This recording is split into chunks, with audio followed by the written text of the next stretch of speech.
Recognize the picture? Bhagavad Gita. Are you two familiar with Bhagavad Gita? Yes? No? Not so much? Yes? Yes. Okay, great. So, once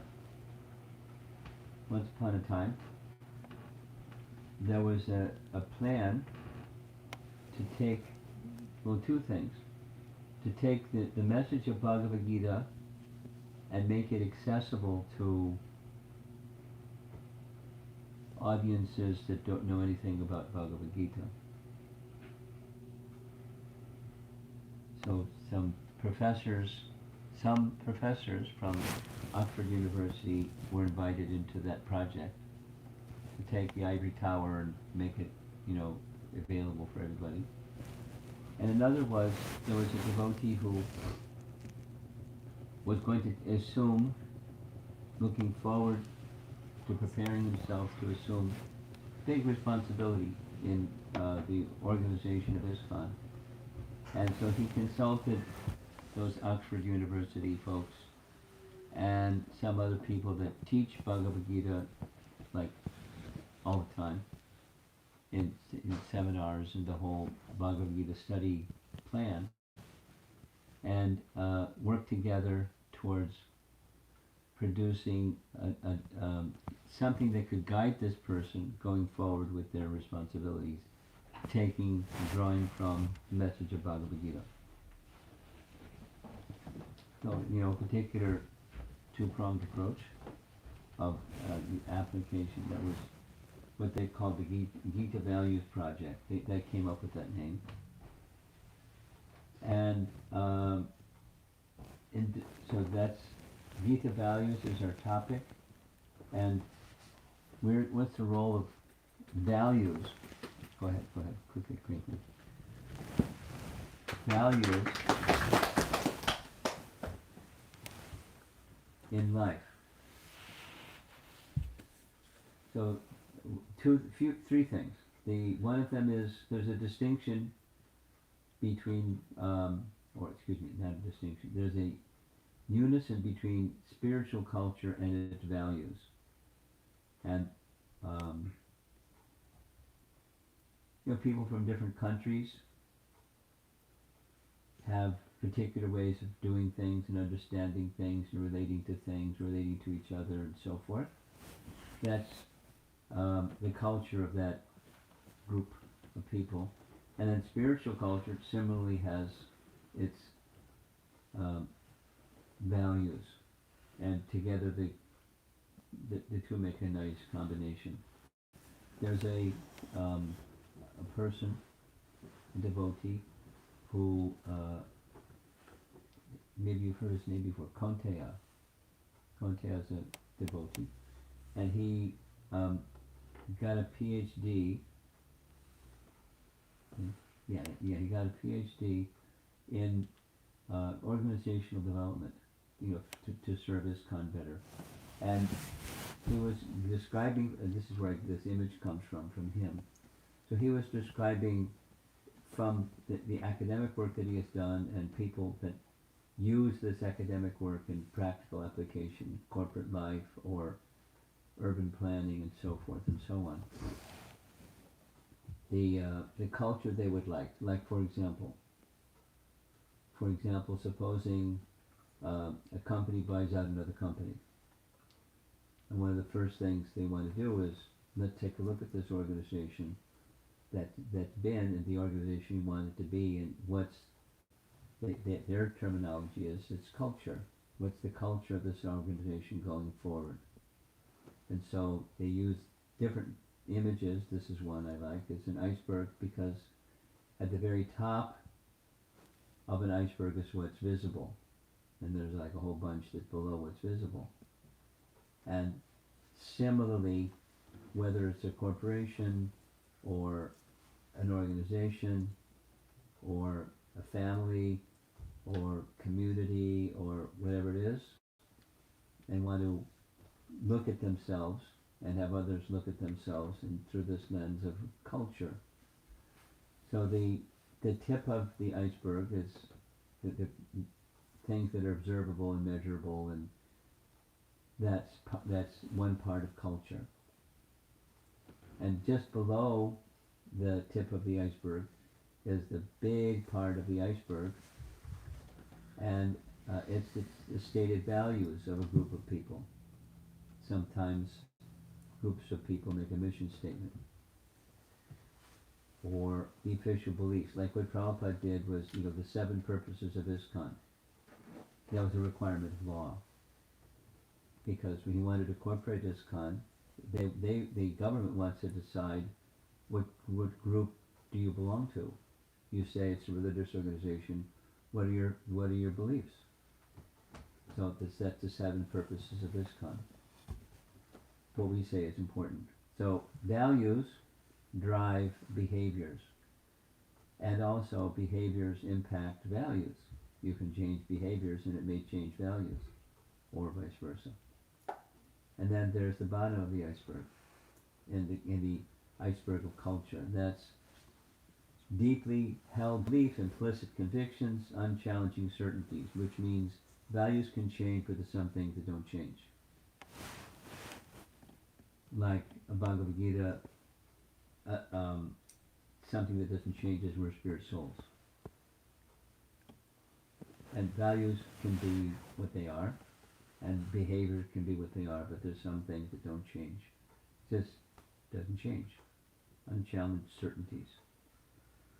So the idea of not so much the process, but the product, is focusing largely on values, but recognizing its connection with the other parts. A few other things. One is there's a big difference between information and wisdom, or the way that Prabhupada uses the word knowledge.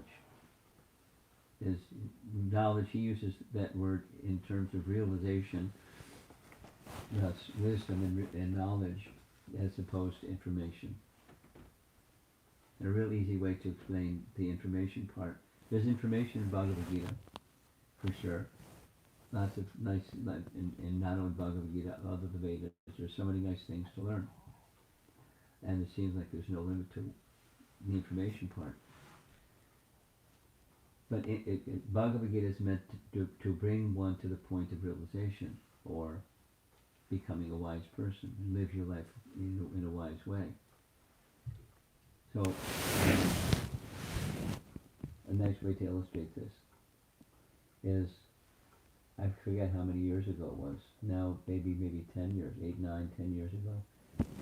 In India, the educators of India were feeling we're not doing a good job, so they had a conference in Delhi.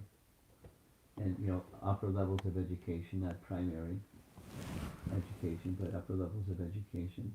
And the keynote speaker, I wasn't there, but I was told, because we got involved in what their mission was, or their conference was. He said education in India today can be summarized in 5 words. Information, information, information, no transformation. Indicating the real purpose of education is not just information, but it's building character. Because you put information in the hand of a person who doesn't have character, you got a dangerous person. And that's going on in the world, because character is weak, information is abundant. So there's danger with people that wield information in different ways. And so what they did was, at the end of the conference, they put out a notice. Please, they called it values education, is what they called it. They didn't want to call it religious education. They wanted to call it, because there's different religions in India. So value education. And whoever could produce some curriculum that could be used in public schools, they would get some award and recognition, and then they could use it in schools, calling it value education. to supplement the information part. And the values are meant to bring transformation if they're applied. So there's the person who was asking this, the leader who was asking this, it's not like he didn't know what's in Bhagavad Gita, but he wanted the wisdom of Bhagavad Gita to guide him in being a better leader than he would be without that wisdom, or be a better person in life, whatever our position in life might be, so that our lives are guided properly and we're impacting those that are close to us properly and those that are beyond close to us properly. So that's the exercise. The next image here is meant to show sometimes, more than sometimes, the values that we hold are not exactly what we're doing at the present. We know where we want to go, and we're not there yet. Lots of that. In our spiritual lives, certainly. But, even in careers and so many other things. There's what we know and where we are. So that big space in between where we are and where we want to go, this is a Satchidananda Swami phrase I learned from him in japa retreats, because like our japa, we chant, and it's not really, the kind of chanting that we know it should be, could be, would be, and so there's a big space. That liminal space is uncomfortable, because we like to be comfortable, so it's much easier just to stay in our comfort zone and not go beyond our comfort zone, even though we know it's good for us. So when you do something that's good for you, but you're not there yet, that's the liminal space situation. And for spiritual culture, or Gita values, that take us on the path of spiritual culture, it's sometimes the reality of our situation and the goals are a big gap, and the Bhagavad Gita's message is Krishna is there to help us cross that gap and get to where we want to go. That's yoga, linking with the Supreme. And the last nice little image is this one. When we're going down that path, it's an adventure. It's a little, there's uncertainty, but if we're guided by Krishna's words and guided by wholesome devotees, we're going to be all right. Although that looks a little scary.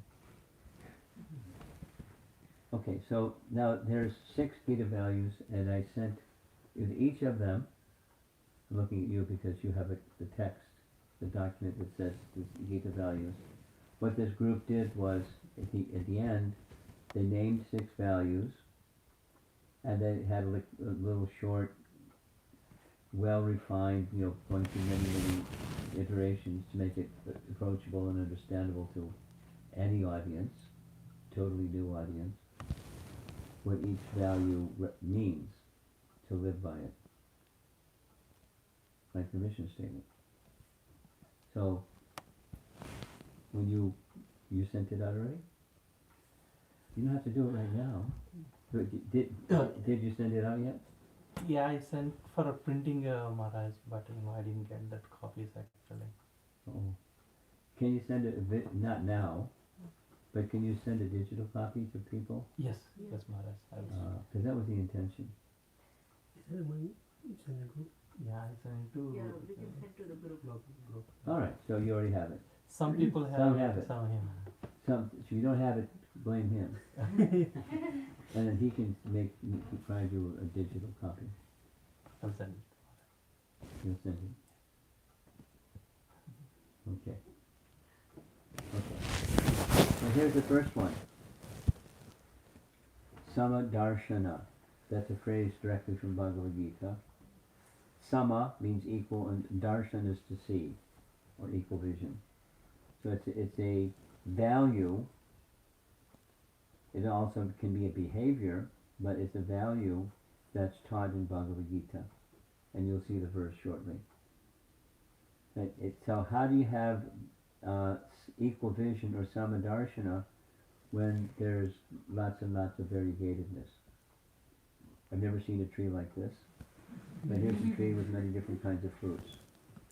So there's different kinds of fruits and different kinds of insects and bugs and different kinds of birds, different kinds of aquatics, different kinds of animals, and more different kinds of animals. Lots of differences.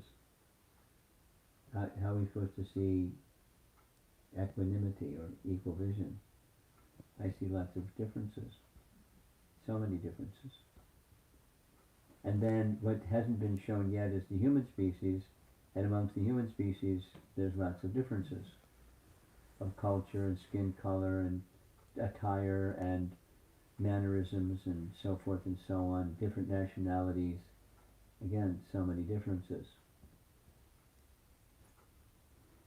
And then drill down a little bit, and then from different cultures, even within the same culture, there's going to be different responses from different people to the same thing. And how to deal with equal vision when we've got so many differences going on. That's the challenge. Different life forms, different personalities, different situations, different exchanges.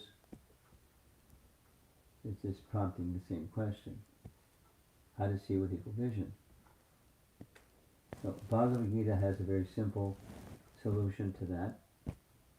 And the image is meant to show there's a key and there's a lock, nicely shaped in the form of a heart. The key will open the lock.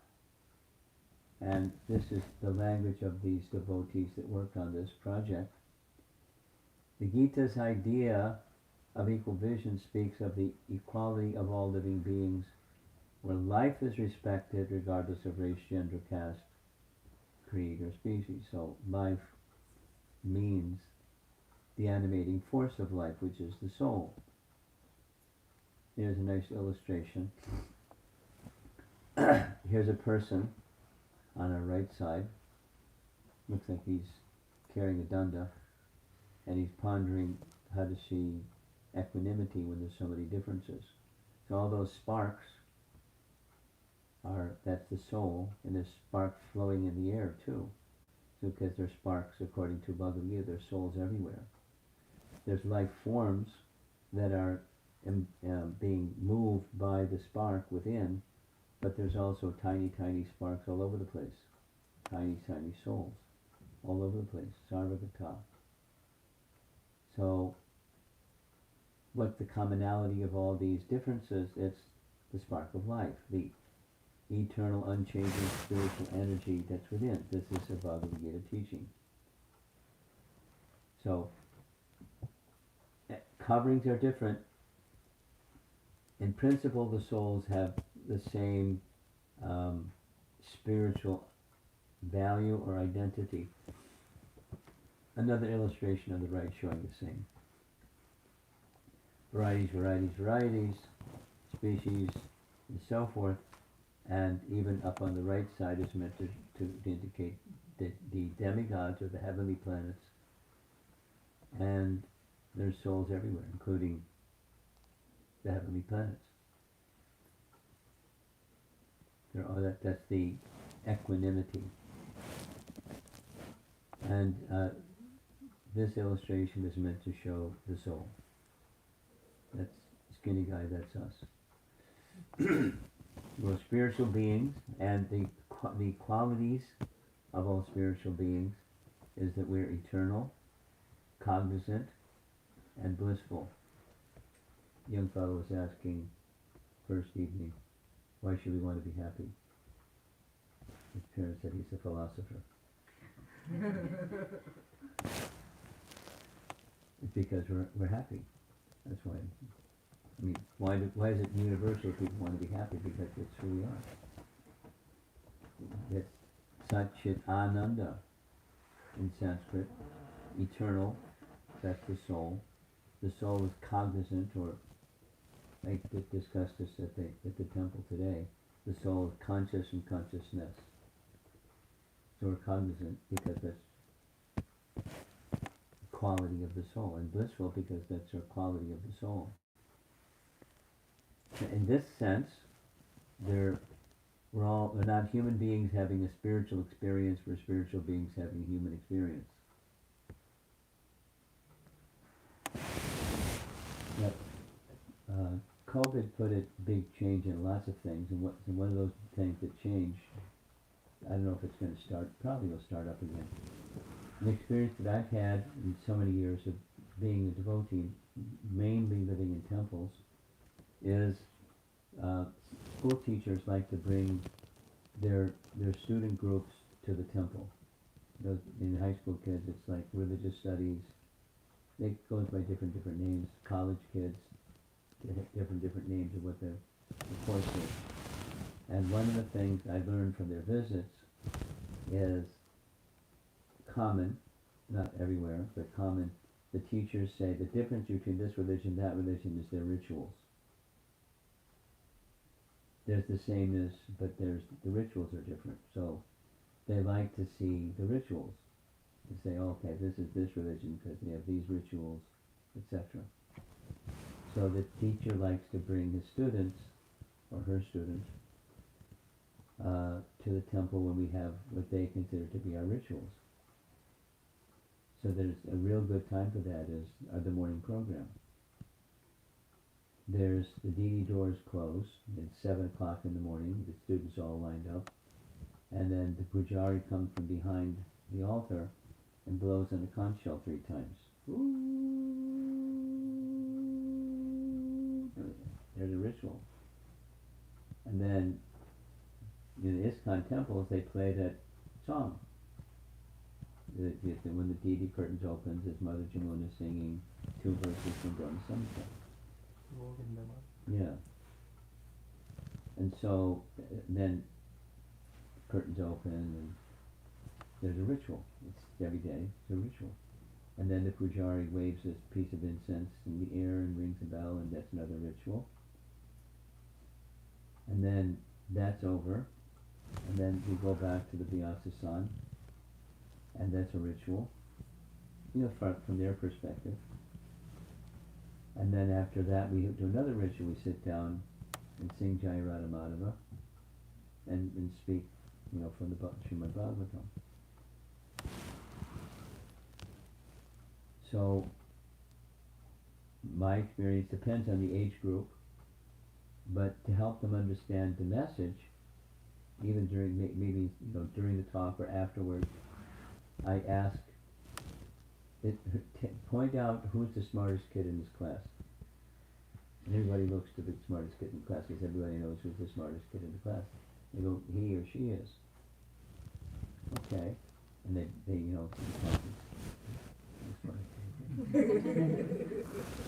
Okay, so I'm going to ask you some smart kid questions. Ready? Point to your arm. Point to your leg. Point to your head. Point to your elbow. Etc. Okay, now point to you. And sometimes they just go like this. And sometimes they go like this. And then comes wait a minute, we said my elbow, my arm, my foot, my leg, my head. There's the object and there's the possessor of the object. And you're the possessor of the object. There's you and then there's your head. Your arm.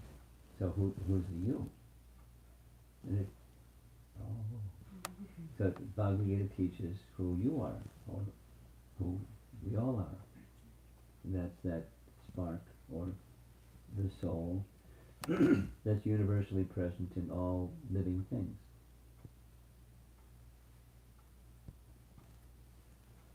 So that's the basis of equal vision. Now we can't see the soul, but we can know the presence of the soul through Bhagavad Gita. It's in the Sanskrit phrase for us, Jnana Chakshusha. Chakshusha means to see, and Jnana means knowledge, to see through the lens of knowledge. Not with these eyes, but with the lens of knowledge. So, the soul is very small. That's one of the reasons we can't see it. It's so tiny, but also it's of another quality altogether. And the size of the soul is described in the Upanishads. Here's the English translation of the Sanskrit. When the upper point of a hair is divided into 100 parts, and again each of such parts is further divided into 100 parts, each such part is the measurement of the dimension of the spirit soul. Keshagashatabhagasha, etc. So people can't see it because it's so small. Besides, the quality of the energy is not to be seen by material senses. And it's very tiny, and yet it animates life. Whether it's the soul that's within the squirrel, the soul that's within the elephant, it's the same size of the soul, but it's the animating force within all of life. And that's the Samadarshana, equal vision foundation. Here's a nice verse from Bhagavad Gita, chapter 15. Krishna is saying, the living entity, thus taking another gross body, obtains a certain type of ear, eye, tongue, nose, and sense of touch, which are grouped about the mind. Thus he enjoys a particular set of sense objects. So bodies are awarded according to Bhagavad Gita.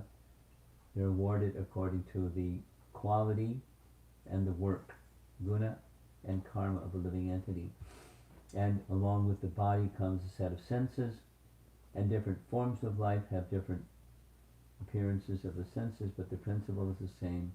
And in the human form, the senses are well developed, all five. And life in the material side is just engaging the senses with objects of the senses in the hopes of finding some happiness. Now back to the diversity. Even in different bodies, every living entity is an amazing spirit soul. Yet consciousness of each soul is covered in different ways. This is another verse from Bhagavad Gita, as you see down the right hand corner, chapter 3, chapter 38, describing different kinds of consciousness. This is Prabhupada's purport, where there's the consciousness that's covered like the embryo is covered by the womb. That's a strong covering, like a covering of a tree. Or the covering of an animal is sometimes compared to a mirror covered by dust, less covered than the first one. And then in the human form of life, it's compared to fire covered by smoke. So still not full consciousness like fire covered by smoke. But in the evolution of species, different coverings of the soul gives different consciousness. So we have this diversity. It's another feature of diversity, different senses, different stages of consciousness. Therefore, here's this nice verse from Bhagavad Gita that this particular Gita value is taken from. The humble sage, that's that fellow on the right, by virtue of true knowledge sees with equal vision, that's the Samadarshana phrase, a learned and gentle Brahmana, that's the fellow on the left, a cow, right next to the Brahmana, a dog, and a dog eater. Where's the elephant? Oh, there's the elephant in the back. The elephant, the dog that's next to the cow, and then a dog eater's that fellow that's after the dog. So although the forms of life are different and the behaviors are different and the mannerisms are different and there's differences abundant, there's something that's the same. And the person with knowledge, not just theory, but knowledge in the sense of they're wise, that kind of knowledge, they can see the behaviors towards each different species is going to be appropriate to the species, or according to it, even within the same species. We relate to human beings differently according to their psychophysical nature. But it's good for a person who's living by the principle of Bhagavad Gita, this value, they see with equal vision. Behaviors are different, interactions are different, etc. The tip of the iceberg may vary, but the value at the center, that's the same. And it's resting upon the bottom of the iceberg part, an unchanging reality. So values should match reality, and behaviors should match values. That's Bhagavad Gita's lesson. This vision awards personhood to all, links everyone with the divine grace and consequently with each other. Nice. Eco-vision begins with seeing ourselves as what we are and seeing other living entities as who they truly are. Okay, now comes there's this interactive part. Okay, so I'm going to put something on the screen, you take a look, and what's going to be asked of you is you find somebody to discuss this with, or 2 or 3 people. What are some challenging situations where you feel that you cannot see different people with equal vision? Think of one person in your life with whom you have difficulty. Not too many. Now we're in past. Write down the incident and how you felt at that time. Close your eyes and imagine you have equal vision. With your inner vision, consciously see that person as spirit soul, no matter how they may have behaved externally. Discuss in small breakout groups what you experienced. Now, I remember at 2 universities, one was Illinois Institute of Technology, not by name, not so dissimilar, by curriculum probably, not so dissimilar from RIT.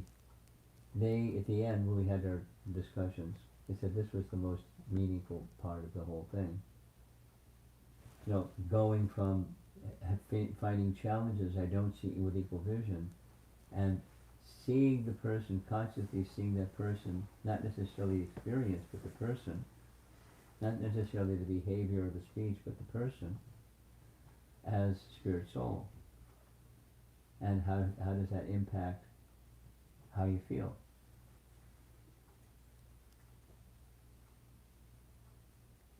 Get the idea?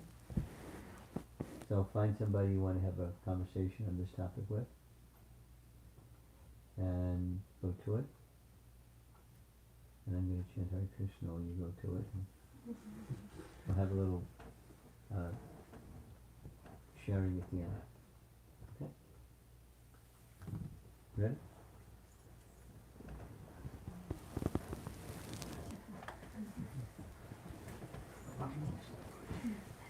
Hare Krishna.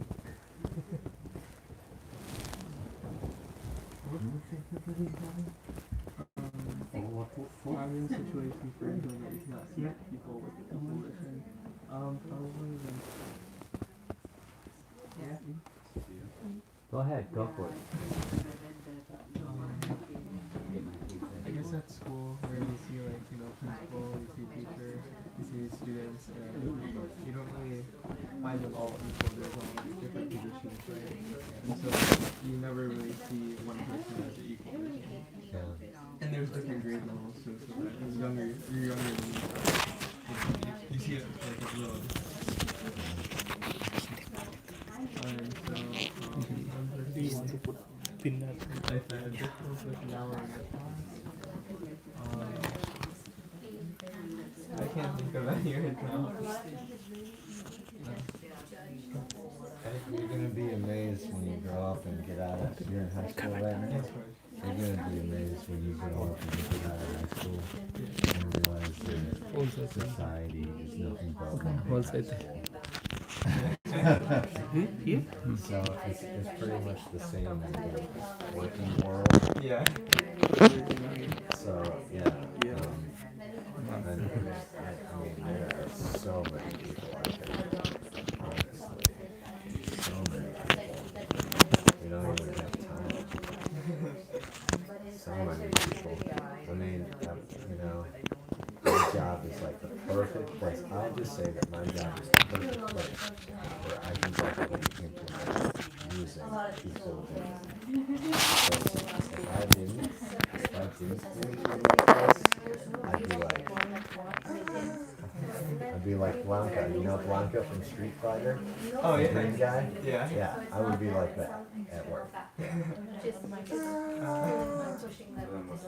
But it's really hard to Yeah. because the person who you think that he is not he doesn't have equal vision. That means as a devotee you are seeing different. You may be correct or he may be correct actually. So from my side I think that I am correct.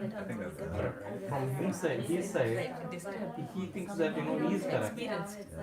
So true. Is that like, so the first question, is it like we see according to the nature, like the rules of nature? How you see other people differently. So like you don't see them as your equal. Yeah, it's hard to, Yeah, it's really hard to say. Yeah. So because it's based on my consciousness. So my consciousness, if my consciousness is very low, so then I immediately judge people. So if I have more experience, more understanding, open mind, then I will review what his thoughts are before I judge that person. Right now I'm staying. Yeah, you stay. So it's all good, and that is for what are some challenges, situations where you feel that you cannot see the vision. So these are the problems. so like I feel like you see like a different color scheme. Like it's hard. Culture. Like you know how like right now like black matters, so like all black. You only see black people like everybody else like they don't see it. It's only about Right, yeah. Something like That's what it is. It's not really. That is not equal vision. That's the perfect example of what is not equal vision. Yes. because I mean they only look into their perspective. They're not looking into think of one person in your life with whom you have different, or in the past. Right, and then that's kind of the other side that maybe they do sometimes.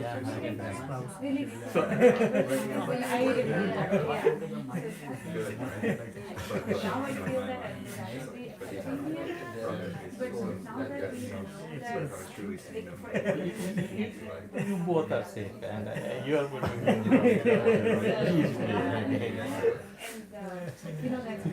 Tried to step in some way, but In the region, consciously see that person as a spiritual soul, no matter how they may have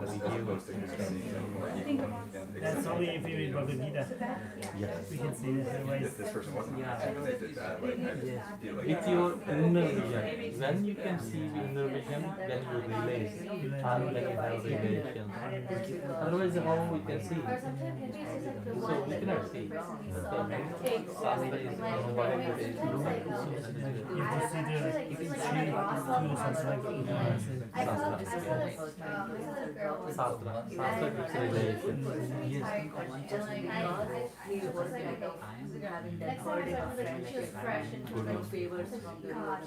Yes. you have to select one person to share it. Yeah.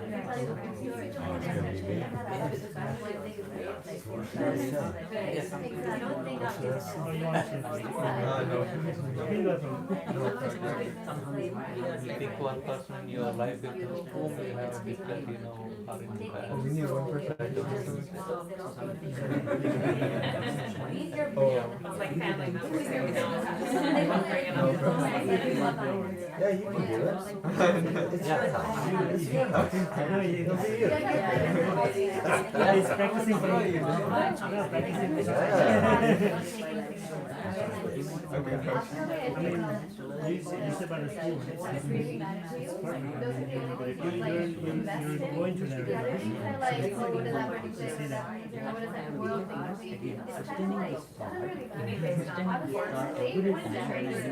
But he doesn't really represent that he is the government. Yeah, I don't know that person. I'll put that to someone else. You could, no, you could be with, they come with your own self, No, that's true. right? You don't have to know the person. See, I'll do the first question, Hoji, and then anyone else can do the second question. When was the last time after you left? That's one person though.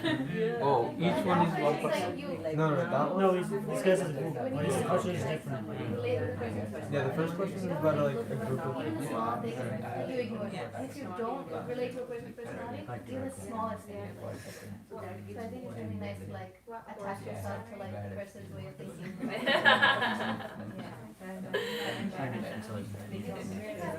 Transparency is, I think even with like relationships with utilities, it's sometimes, I mean, there's like visible faults, and none of them are perfect. So it's like humans err and we all have faults. Like, there's no guarantee that you come to go and you're like, oh, there's no guarantee. So I think it's just when you attach yourself to the higher self, you see the human soul and you're like trying the same goal, I think the second part is like more kind of like attachments to our perspective.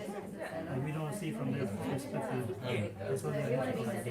Like this is like, I'm right, you know, and they think They're right. They're right. it's like I saw that one picture of how number 6. If you look at from this side it's 6, from this side it's 9. But neither is wrong.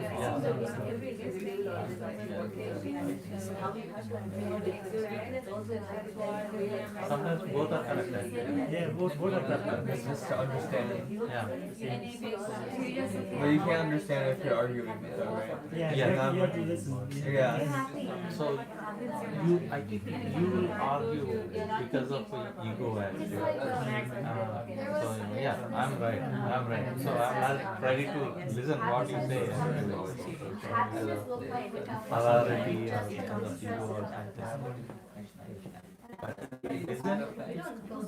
For listening, I think they should have like more related understanding.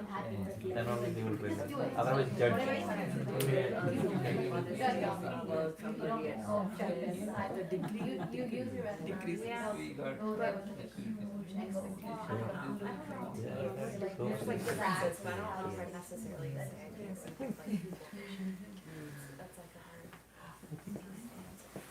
We're getting a little quieter in the room, so I think we're ready to debrief. Debrief means anybody in the group here would like to share on this topic, either, what their takeaway from this discussion, or share what your group had to say, important points, or whatever you'd like to share. Not everybody all at once, please.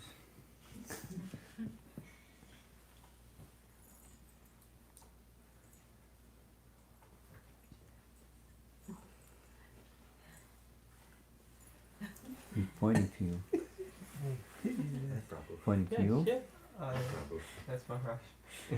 So for the first question, where it says, what are some challenging situations where you feel that you cannot see different people with equal vision? I think that school, I for my example, I said school because, you know, there's many different authorities, there's many different kids, and you know, you don't always see everyone with equal vision, and if you were to have like an argument or something, you would definitely not see anyone or the person that you're arguing with equal vision. And then Prabhuji stated that, like, you know, once you're out of high school, the entire society becomes your high school. You won't be able to see anyone with equal vision.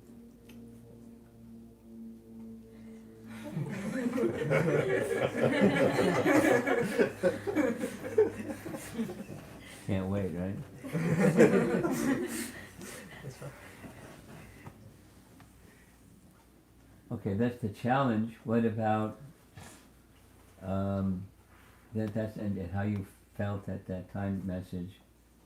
Is it possible, stepping back from the experience and the interactions, no matter how they may have behaved, their spirit soul? And how does that impact not necessarily their speech or the behavior or the differences, but how does it impact how you see them? What does it mean to see them as spirit soul, not just their behavior or bad behavior or harsh behavior or speech? Their spirit soul.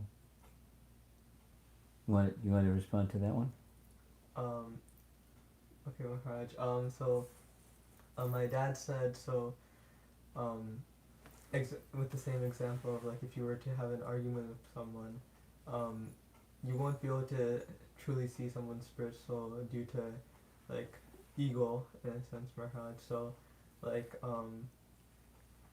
in order to truly understand or see someone with their spirit soul, you have to understand that they are, you know, They're what? they're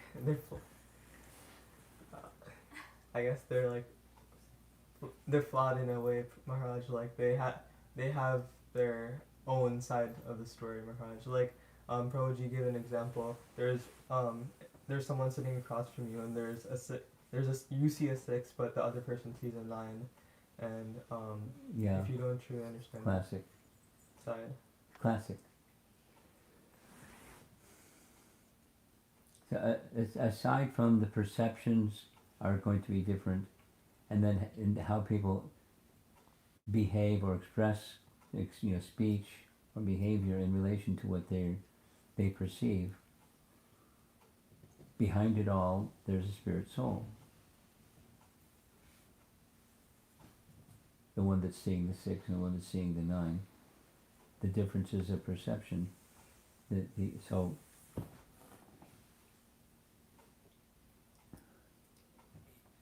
equal vision doesn't mean your behavior is the same for with everybody. It means that you see them as spirit soul, and they're in a situation. Their covering is what it is because of past choices, and here they are. Past guna and karma, and at least the human species. What to speak of all the other ones. The package is according to guna and karma, but behind it there's spirit soul. So they're feeling something, perceiving something, communicating something, behaving something, but behind it all there's a spirit soul.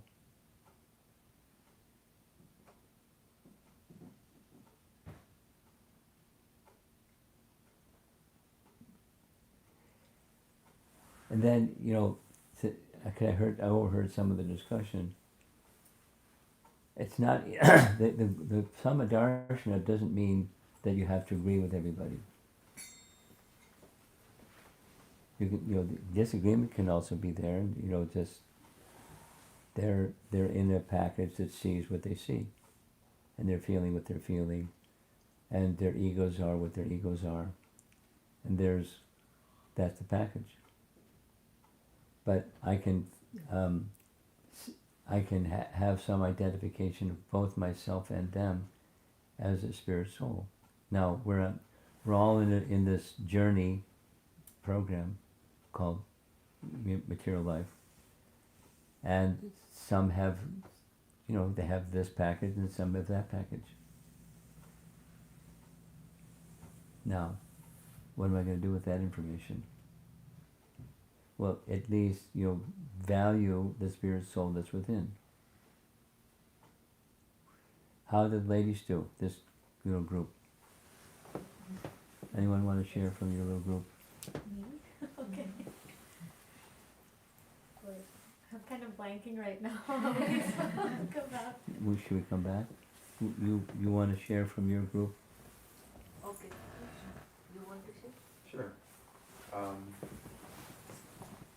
This isn't exactly what we were talking about, but as Prabhuji was speaking, it kind of came to my mind, and I think it might be a good example. So I play on a volleyball league, Okay.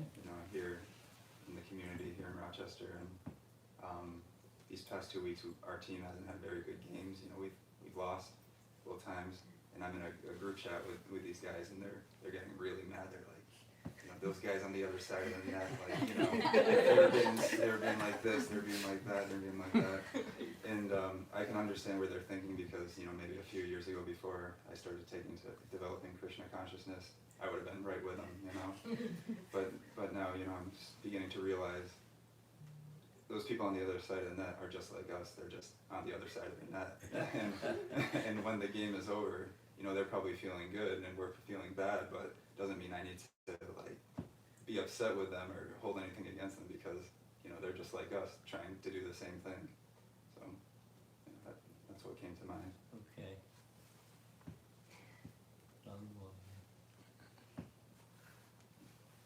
You want to share something? How about you? Yeah, so I think there are many people, for me especially, with whom I can feel that sometimes I don't look at them with the equal vision. But most of them are people who don't believe in Krishna consciousness. And that comes from a place where I'm sometimes frustrated. Why can't they understand it?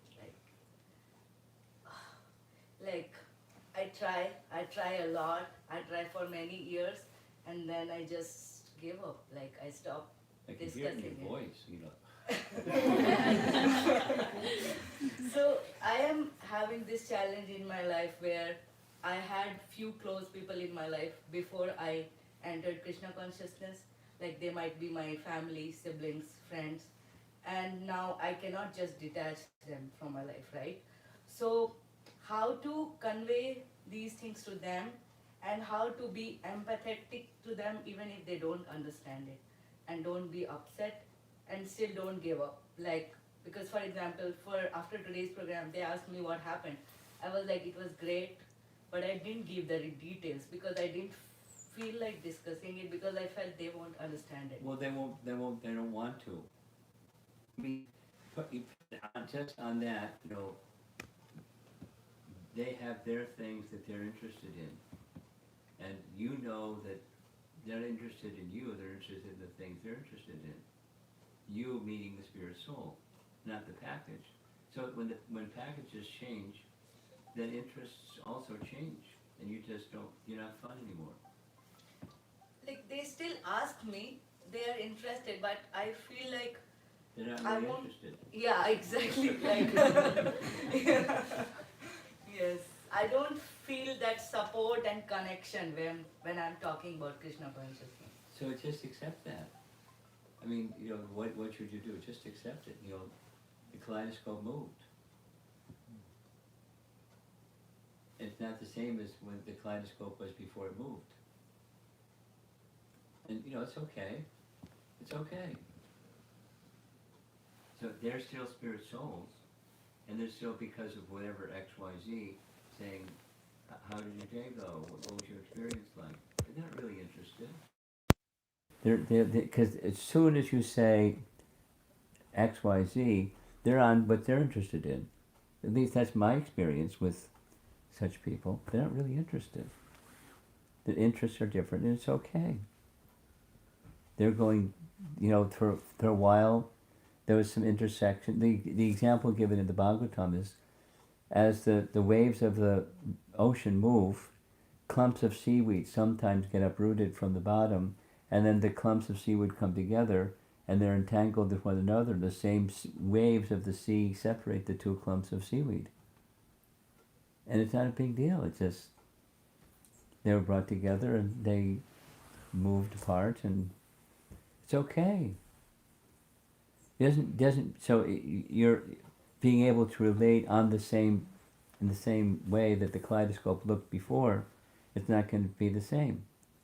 So what to do is just accept it's not going to be the same. And they have some interest in you for whatever XYZ reasons, sentiment or something. They know that you're different, and you know that they're different, and it's not the same, and it's okay. But let me still consider them as spirit souls. They're on their journey, and I'm acknowledging they're on their journey. And I hope they find what they're looking for. And it'd be nice if they could, the little light goes on, they can start to look for transcendence or something beyond the temporary configuration of matter that matches their interests. But, they're on their journey, and wish them well.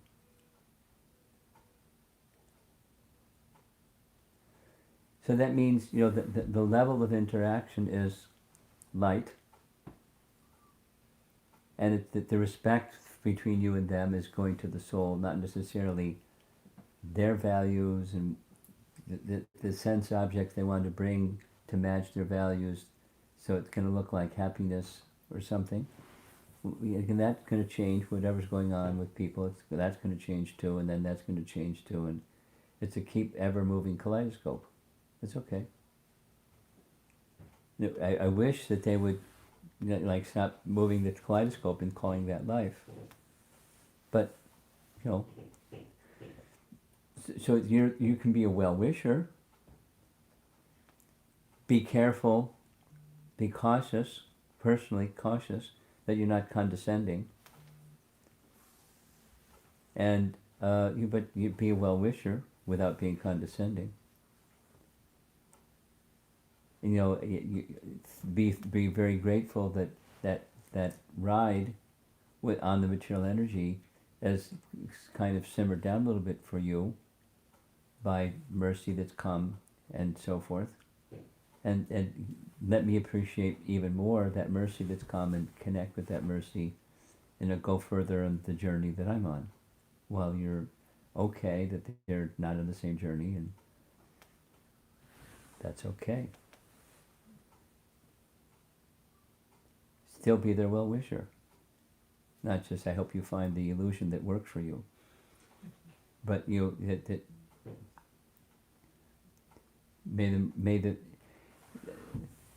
a nice example, what you're speaking about, a nice example is in Chaitanya Charitamrita, where the names are not important, the dynamic is what's important. But Gopinathacharya was the brother-in-law of Sarvabhauma Bhattacharya. And Gopinathacharya, his lights were on. Sarvabhauma Bhattacharya was super scholar, and his lights were out. And he was trying and trying, may that day come when your light goes on. And that's not what he said, but that's what he was saying. And because of his well-wishing, it happened. It didn't happen because he did it. He happened because of his well-wishing. And the deeper good quality of his brother-in-law, Sarvabhauma Bhattacharya, who was, smart but blind. And a little proud, but not overly proud, but, he was a learned man. People that have learning, it's easy to be proud. So he their pride was taken. And then he attributed his mercy, the mercy that he got, to Lord Chaitanya. Lord Chaitanya said, no, it's the mercy of your brother-in-law, Gopinathacharya. He wished you well. And therefore you got mercy. You got Krishna's mercy because he wished you well.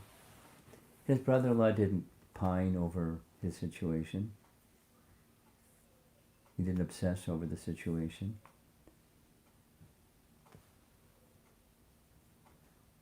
Be like that.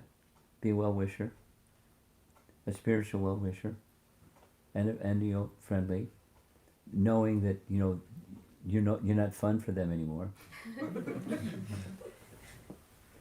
and their interests are different than your interests, and so you know that's not where you're going to find happiness either. But they're spirit souls on their journey, and just respect that, and be their well-wisher from a little bit of a distance than it was before. And when you see some opportunity, titrate little by little something. And most important, along with you being their well-wisher, is just be a good example of what your convictions are. They'll go, wow.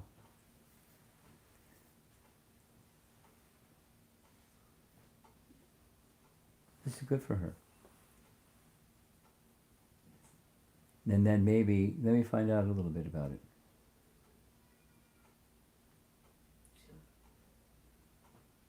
Not too much. A little bit. And then when they ask, you know, don't give too much. A little bit.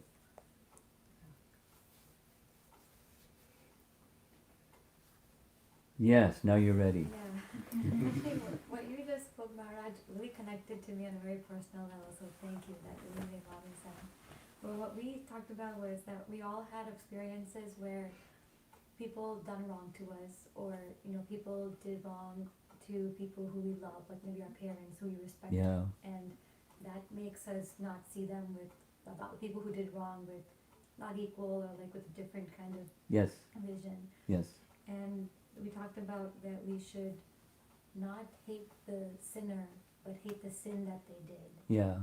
And that maybe they're just restless souls. They don't know how to cope. And it's funny that Sikha Mataji said about frustration, that why don't they understand?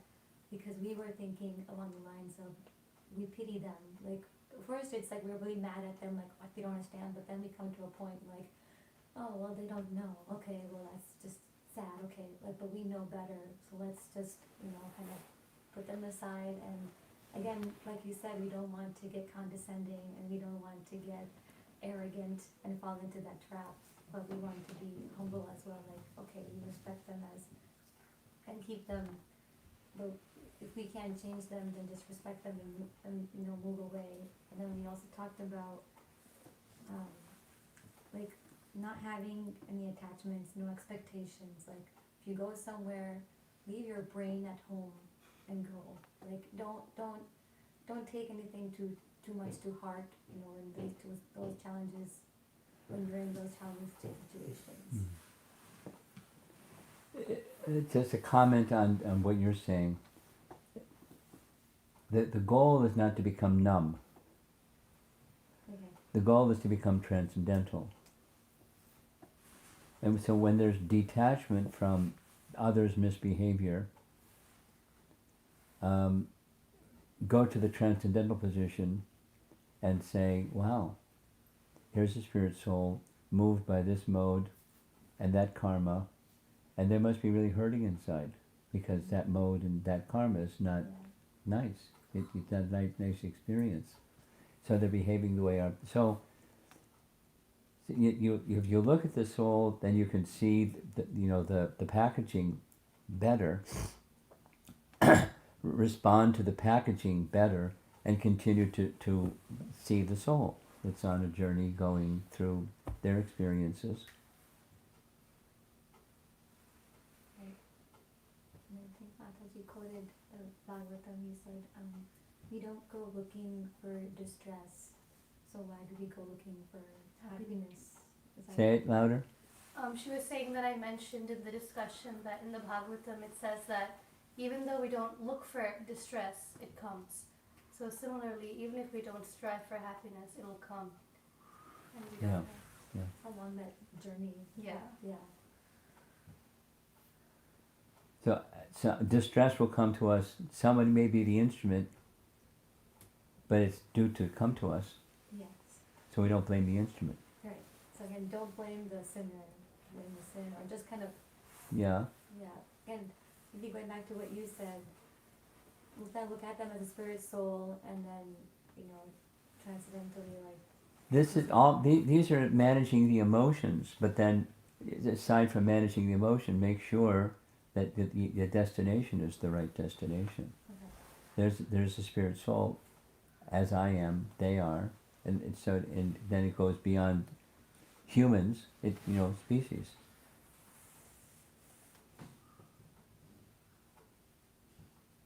What's it like to be a tree standing in Rochester when the snow falls are coming? Ooh, poor guys. What are you gonna do? Chant. Okay. Looks like we're ready for any just general questions, comments on our Samadarshana topic, or we're ready to move on.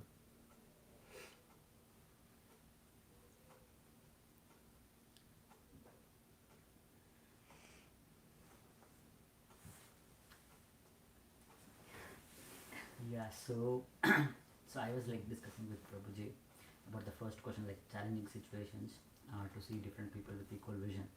Uh, I was thinking about like the some of the events that are happening in this world. Like for example, in the news we see that there's some person who comes to the school and he shoots kids. And like there are different types of these events that are happening in this world. At that point, like we can understand, see, animals they don't have any intellect, but we humans we have the intellect, which is the greatest gift that we have got. But in spite of having that, such people when they do such kind of dreadful acts, at that point it becomes very difficult for me to see them in that same vision. So that's what I was asking for, like how can I The behavior, separate the behavior from the soul. okay. The behavior is not the soul. The behavior is abominable. Now why is the soul behaving that way? There's different psychologies behind the behavior like that. They want news attention. Some people that's the buzz. They're going to get a lot of attention. Or others and others and others.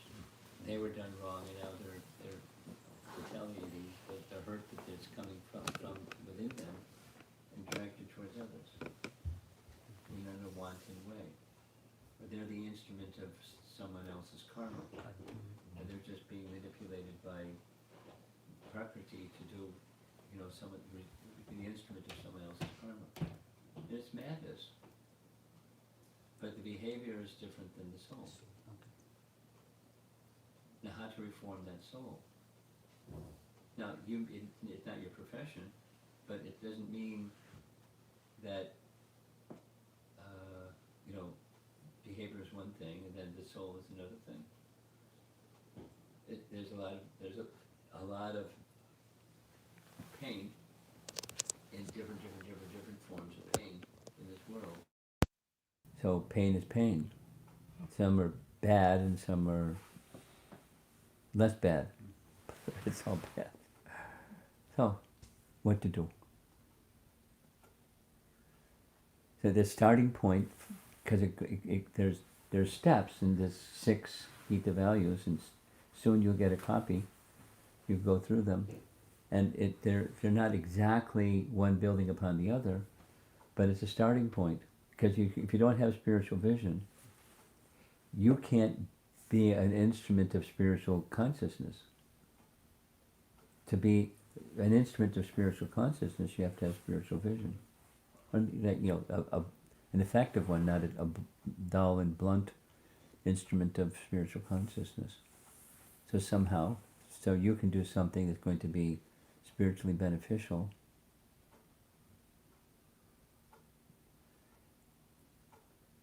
I mean, here's an example. I mean, it's different, but it's an example.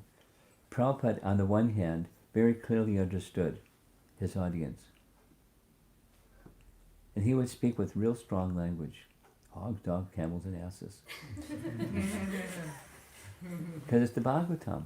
And he would say, it's not me speaking, it's Krishna. Bhavajananti ma mudha. Mudha, rascal. That's what Krishna says, it's not me. This is taking of the Sanskrit word mudha. But So that was his audience.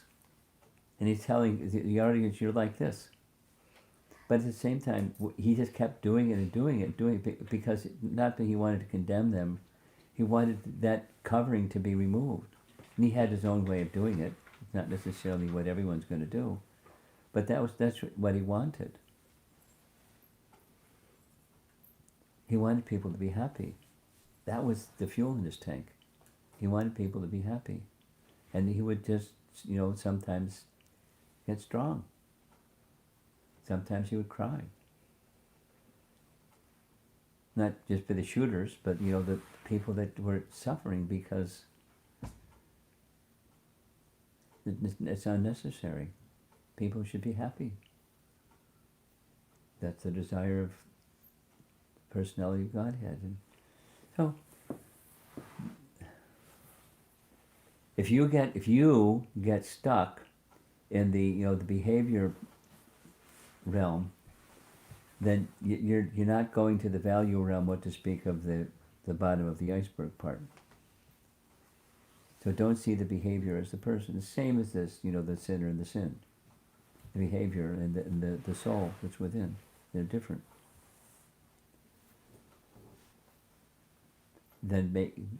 So discriminate to see what's proper and improper conduct or behavior. But whether it's proper or improper, their spirit soul. Now what?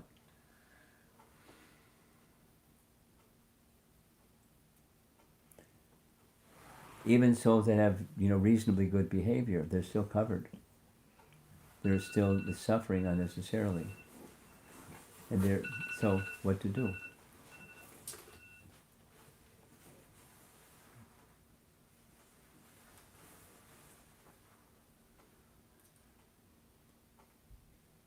I know a few people, one is a sannyasi, Chandramali Swami by name, who is involved in prison ministry.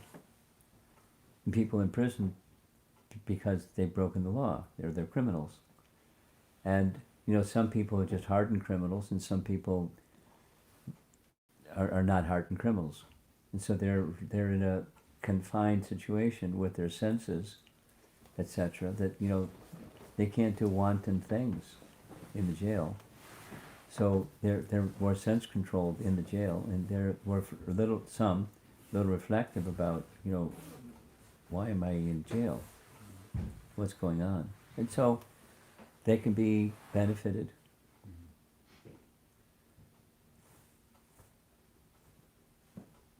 How to benefit people, how to uplift consciousness of people who are suffering, because bad behavior is coming from a place of suffering. Inside. Okay. I guess that's it. Srila Prabhupada ki? Jai. Maharaj ki Jai.